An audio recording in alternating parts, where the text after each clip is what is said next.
안녕하세요. 크립토노마드입니다. 지금 암호화폐 시장 전반에 있어서 최대 관심사는 단연 리플입니다. 특히 우리나라의 경우에는 워낙 리플에 대한 관심이 남다르다 보니까 거래량 측면에서도 비트코인이나 이더리움을 뛰어넘기도 하는 압도적인 수준을 확인해주고 있습니다. 그만큼 관심이 뜨겁다라는 점을 느낄 수 있는 부분입니다. 현재로서 최대 관심사는 과연 소송 당사자인 리플과 SEC가 이번 약식 판결 결과를 놓고 항소를 진행할지 여부입니다. 자칭 타칭 전문가라는 사람들의 주장은 첨예하게 엇갈리고 있습니다. 반드시 SEC가 항소할 것이고 판결이 뒤집힐 것이다, 이런 다소 우악스러운 전망이 있는 반면 약식 재판이다 보니까 정식 항소 대상도 아니고 중간 항소 진행해봐야 자칫 SEC 입장에서 득보다 실이 더 많을 수 있어서 항소 가능성 자체가 낮다, 이런 주장이 팽팽하게 맞서고 있습니다.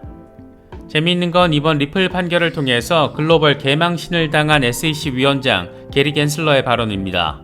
그동안 승소를 단언하면서 SEC는 패소한 적 없다, 혹여 패소를 할 경우에도 곧장 항소를 진행할 것이다, 이렇게 이야기를 해왔었는데 어찌된 일인지 이번에 전해진 멘트를 보면 발언의 날이 상당히 무뎌졌다라는 점을 느낄 수가 있습니다. 간단히 요약하면 판결에 실망했다, 이런 건데 기존의 주구장창 공격적인 스탠스를 견지해 왔던 것과 비교를 하면 상당히 다른 뉘앙스라고도 할 수 있는 부분입니다. 그런데 법원이 아주 의미 있는 상황을 확인해주고 있습니다. 이번 리플 소송 약식 재판을 담당했던 주심 아날리사 토레스 판사가 실무 담당인 사라 넷번 치안 판사에게 다음 단계 진행을 명령한 겁니다.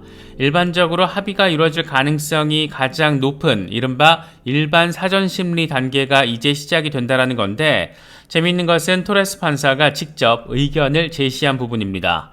양측이 지금 단계에서 생산적이라고 생각한다면 합의 미팅에 대한 날짜에 합의하라고 제안을 한 내용입니다. 그러면서 6주에서 8주 사이에 사전 날짜를 세팅하라, 이렇게 구체적인 기한까지 함께 제시했습니다. 과연 이게 이제 막판 정리 단계에서 어떤 일들이 벌어질 수 있을지 하나씩 정리해 보도록 하겠습니다. XRP의 시세적인 흐름은 1차원적으로 바라보면 다소 아쉽게 느껴질 수가 있습니다. 하지만 주간 차트를 기준으로 바라보면 거대한 상단 저항선을 시원하게 돌파해 준 걸 확인할 수가 있는데, 그렇다 보니 소송 판결이 나온 직후부터 이런저런 전폭적인 전망들도 이어지고 있습니다. 이런 기술적 흐름이 포착되는 상황에서 악재가 더해지면 추가적인 조정, 호재가 더해지면 추가적인 반등, 이런 심플한 구도로 나눠서 바라볼 수 있는 그런 상황이 아닐까 생각됩니다. 요즘 크립토 커스터디 이슈는 암호화폐 업계 전반의 화두 가운데 하나입니다. 잊을만 하면 한 번씩 사고가 나기 때문인데, 그래서 중장기 대응 전략을 추구하는 경우에 일부 물량을 홀드 월렛에 보관하는 것이 리스크 관리 차원으로도 여겨지고 있는 그런 상황이기도 합니다. 저희 채널과 파트너십을 맺고 있는 디센트 월렛이 이번에 리플 소송 판결을 기념하는 차원에서 XRP 기버웨이 이벤트를 진행한다라고 합니다. 디센트 지문 인증형 월렛을 구매할 경우 30XRP를 이벤트 선물로 증정하는 게 핵심입니다.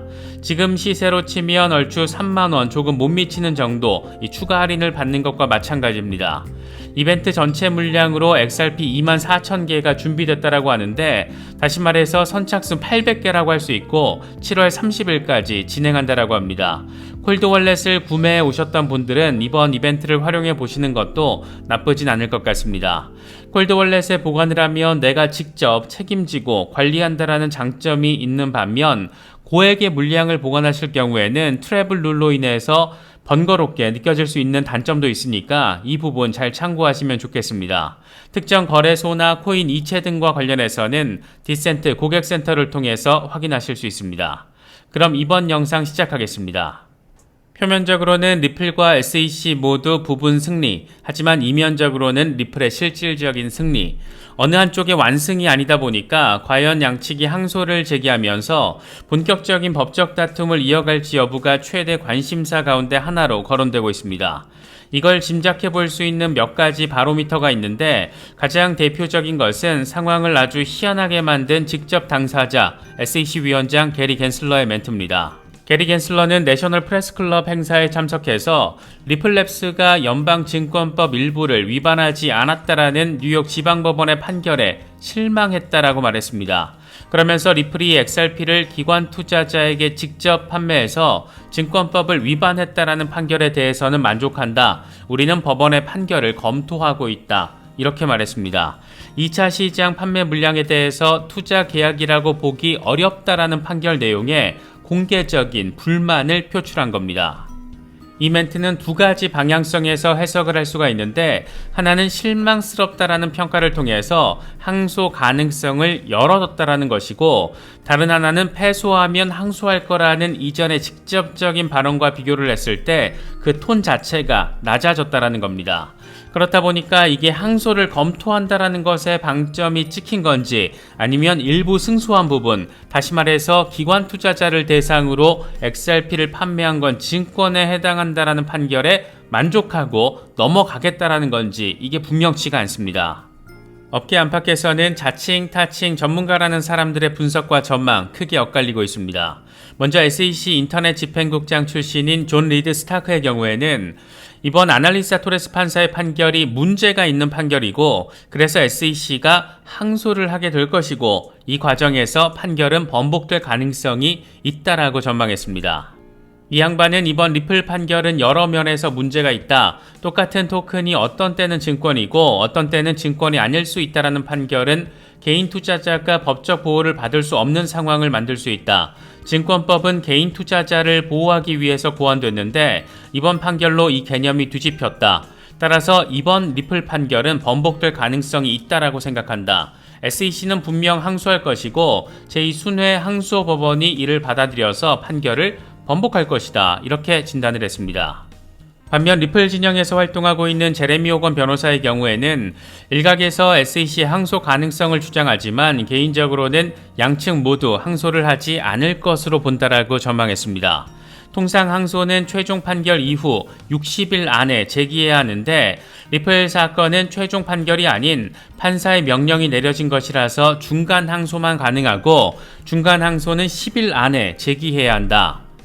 하지만 이 역시 법원에서 기각하는 경우가 일반적이고 법원이 받아들이더라도 추가적인 증거 채택이 없다라고 말했습니다. 우리나라의 경우에는 1심과 2심 재판이 사실관계를 따지는 사실심이고 3심 대법원 재판이 법률 적용을 따지는 법률심인 반면 미국에서는 항소심부터 법률심이기 때문에 법률이 제대로 적용되는 걸 따지지 추가로 증거를 채택해서 사실관계를 판단하는 과정을 거치지 않는다라는 얘기를 지금 하고 있는 겁니다. 그러면서 토레스 판사는 스스로 판결 자체가 논란이 많거나 즉각적인 검토가 필요하다라고 생각을 했으면 항소 법원에 직접 재검토를 요청했을 것이다. 하지만 토레스 판사는 상급 법원의 판결을 미루지 않았고 이건 SEC의 항소가 이루어지더라도 법원이 기각할 가능성이 크다라는 의미다. 이렇게 진단을 했습니다. 특히 SEC가 내년쯤 최종 판결을 받은 뒤에 항소를 강행할 가능성도 있겠지만 토레스 판사가 사건 관련 기록물을 모두 검토했기 때문에 승소를 기대하긴 어렵다. SEC 입장에서는 항소를 통한 득보다 실이 더 많다. 패소할 경우에 불리한 판례가 생기기 때문이다. 이렇게 강조를 하면서 항소를 진행할 가능성 자체가 낮다라는 점을 강조했습니다. 존 디튼 변호사의 경우에도 비슷한 설명을 제시했는데 SEC가 항소를 한다라면 그 결과가 나오는데 2년에서 3년 정도 소요될 것으로 전망된다라며 이렇게 오랜 시간이 걸리고 그 전까지 법적 구속성을 갖는 유일한 판례는 이번 아날리사 토레스 판사의 판결이다. 이렇게 설명을 했습니다. 이처럼 SEC의 항소 가능성을 놓고 이런저런 말들이 쏟아지는 가운데 이번에는 아날리사 토레스 판사가 직접 등판했습니다. 이번 사건을 실무 담당 치안판사 사라 넷번에게 회부하는 내용의 서류를 법원에 제출을 한 건데 이건 이른바 일반 사전심리 단계로 이 단계에서 증거 개시와 간단한 이의 제기 등이 이루어지고 통상적으로는 합의가 이루어질 가능성이 가장 높은 단계로 설명되고 있습니다. 그러니까 이번 약식재판 판결을 놓고 양측이 만나서 서로 판결에 대한 불만 등을 이야기하고 이러쿵저러쿵 하다가 대개는 합의를 한다. 통상적으로는 그렇다라는 겁니다. 여기서 되게 재미있는 부분이 등장하는데 토레스 판사는 이렇게 멘트를 칩니다. 현재로서 양측이 생산적이라고 생각한다라면 합의 미팅 날짜에 합의할 걸 제안한 겁니다. 그러면서 6주에서 8주라는 숫자가 등장하는데 이게 6주에서 8주 안에 합의가 이루어진다라는 건 아니고 법원 일정이 바쁘게 돌아가니까 양측이 합의를 원한다라면 원하는 날보다 6주에서 8주 안에 일정을 잡아야 한다라는 것을 의미한다라고 합니다. 통상적으로 법원이 합의 미팅을 위한 날짜까지 잡으라고 6주에서 8주라는 이른바 타임테이블까지 깔아줬는데 이걸 미친 척 쌩까지는 않는다라고 합니다. 그 자체가 법원을 자극할 수 있기 때문이라고 하는데 여기서 관건은 과연 양측이 서로 원하는 합의점을 찾을 수 있는가 하는 부분입니다. 일단 리플은 변수가 아닙니다. 리플은 지금 상황 자체를 업계의 승리라고 평가하고 있기 때문에 굳이 항소를 진행을 하면서 항소를 적극적으로 요청을 하면서 법적 다툼을 더 시간을 끌 이유 자체가 없는 겁니다. 변수는 그래서 SEC 하나인데 과연 SEC가 합의 카드를 선택할지 아니면 미친 척 항소 카드를 꺼내 들지가 현재로서는 굉장히 중요한 관전 포인트라고 할 수 있습니다. 만약 SEC가 합의 카드를 꺼내든다라면 법원이 판결한 증권법 위반 부분, 다시 말해서 기관 투자자들을 대상으로 판매한 초기 판매 물량에 대해서 벌금을 때리는 겁니다. 이번에 법원이 증권법을 위반한 판매 물량으로 평가한 것은 7억 2,980만 달러 규모인데 이와 관련된 벌금을 때리는 수준에서 합의가 이루어질 가능성이 하나의 카드이고 또 하나는 말 그대로 미친 척 항소를 진행하게 되는 상황입니다. 그런데 여기서 또 하나의 변수 포인트는 그레이스케일 사건과 코인베이스 사건입니다. 특히 그레이스케일과 GBTC의 현물 ETF 전환 소송 진행 과정에서 법원이 SEC를 향해서 부정적인 입장을 보인 상황, 지속적으로 포착이 됐던 만큼 어쩌면 이번 사건에서도 SEC의 패소 가능성까지 점쳐지고 있는 그런 상황이기도 합니다. 다시 말해서 SEC가 동시다발적으로 집행을 통한 규제 방식으로 업계를 조져왔는데 일단 가장 상징성이 큰 리플 소송에서 사실상 패소를 했고 여기에 월가의 기준에서 바라보자라면 잔챙이라고도 볼 수 있는 그레이스케일과의 싸움에서도 SEC가 만약 진다라면 SEC는 그냥 암호화폐 규제 이슈와 관련해서는 입 닥치고 저쪽으로 짜져 있어야 한다. 그렇게도 바라볼 수 있을 것 같습니다. 이처럼 다소 모호한 분위기가 포착되는 가운데 리플 XRP의 시세적인 흐름 역시 꽤나 답답한 양상을 보이고 있습니다. 0.74달러 지지에도 불안불안한 모습을 보이면서 이러다 추가 조정 빡세게 오는 거 아니냐 이런 우려의 목소리도 포착되고 있습니다. 하지만 관점을 좀 더 넓혀서 주간 차트를 통해서 바라보면 2021년 고점 이후부터 이어져 왔던 상단 저항 트렌드 라인이 이번에 아주 시원하게 뚫린 것을 확인할 수가 있습니다.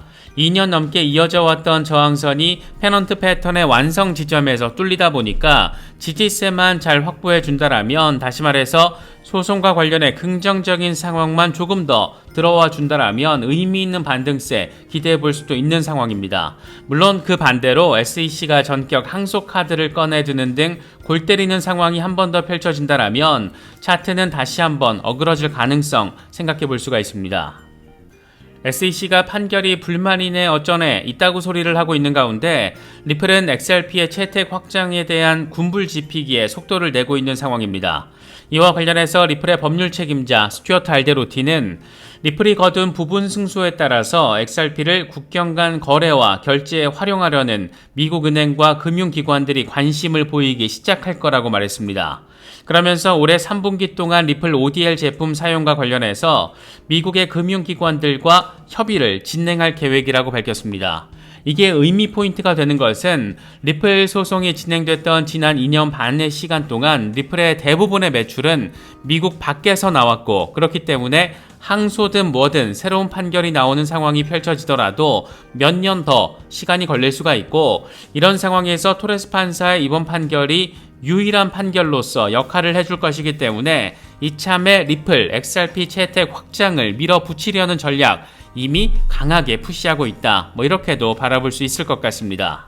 당장 거론되고 있는 1순위 가능 기관은 미국의 2대 상업은행으로 꼽히는 뱅크 오브 아메리카입니다. 이 은행은 이미 2016년부터 리플과 파일럿 프로젝트를 진행해왔고 지난해 가을에는 리플과 ODL 파트너를 맺기 위해서 소송 종료를 기다리고 있다라는 보도가 튀어나오기도 했습니다. 이런 분위기 속에서 뱅크 오브 아메리카의 XRP 채택이 공식화된다라면 그 자체의 의미와 더불어서 파급 효과까지 생각해 볼 수 있기 때문에 여러모로 의미 있는 호재가 될 수 있다라는 건데 이번 합의 미팅 관련 단계가 마무리가 되면 어쩌면 올해 안에 의미 있는 소식들이 더해질 수도 있지 않을까 이런 기대감이 드는 것은 꼭 기분 탓만은 아닌 것 같습니다.